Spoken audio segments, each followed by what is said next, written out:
वंदे मातरम साथियों, आज मैं आपको एक मजेदार और प्रेरणादायक कहानी सुना रहा हूँ। आशा है आपको पसंद आएगी। आइए शुरू करते हैं। कहानी का शीर्षक है असली शांति। एक राजा था जिसे चित्रकला से बहुत प्रेम था। एक बार उसने घोषणा की कि जो कोई भी चित्रकार उसे एक ऐसा चित्र बनाकर देगा जो शांति को दर्शाता हो तो वह उसे मुंह मांगा पुरस्कार देगा। निर्णय वाले दिन एक से बढ़कर एक चित्रकार पुरस्कार जीतने की लालसा से अपने अपने चित्र लेकर राजा के महल पहुंचे। राजा ने एक एक करके सभी चित्रों को देखा और उनमें से 2 चित्रों को अलग रखवा दिया। अब इन्हीं दोनों में से एक को पुरस्कार के लिए चुना जाना था। पहला चित्र एक अति सुंदर शांत झील का था। उस झील का पानी इतना स्वच्छ था कि उसके अंदर की सतह तक दिखाई दे रही थी और उसके आसपास विद्यमान हिमखंडों की छवि उस पर ऐसे उभर रही थी मानो कोई दर्पण रखा हो। ऊपर की ओर नीला आसमान था जिसमें रुई के गोलों के समान सफेद बादल तैर रहे थे। जो कोई भी इस चित्र को देखता उसको यही लगता कि शांति को दर्शाने के लिए इससे अच्छा कोई चित्र हो ही नहीं सकता। वास्तव में यही शांति का एकमात्र प्रतीक है।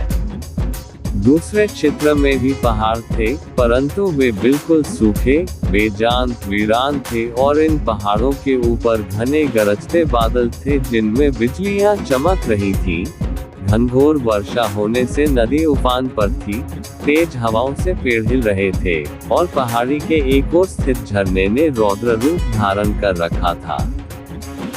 जो कोई भी इस चित्र को देखता यही सोचता कि भला इसका शांति से क्या लेना देना, इसमें तो बस अशांति ही अशांति है।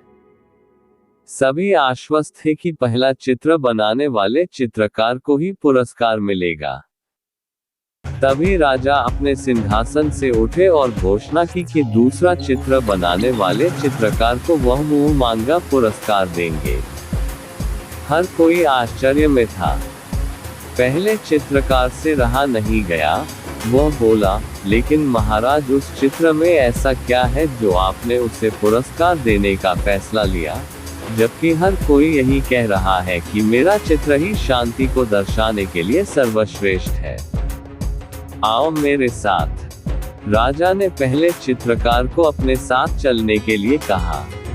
दूसरे चित्र के समक्ष पहुंचकर राजा बोले, झरने के बाईं ओर हवा से एक ओर झुके इस वृक्ष को देखो। उसकी डाली पर बने उस घोंसले को देखो। देखो कैसे एक चिड़िया इतनी कोमलता से, इतने शांत भाव व प्रेम पूर्वक अपने बच्चों को भोजन करा रही है।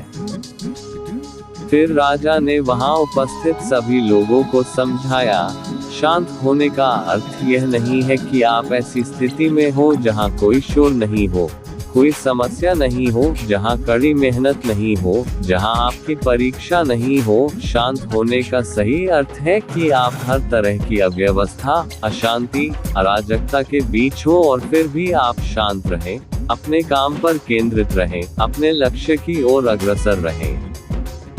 अब सभी समझ चुके थे कि दूसरे चित्र को राजा ने क्यों चुना है। शिक्षा।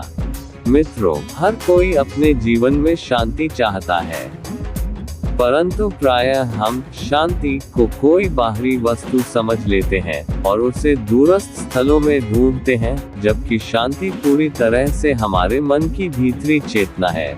और सत्य यही है कि सभी दुख, दर्दों, कष्टों और कठिनाइयों के बीच भी शांत रहना ही वास्तव में शांति है।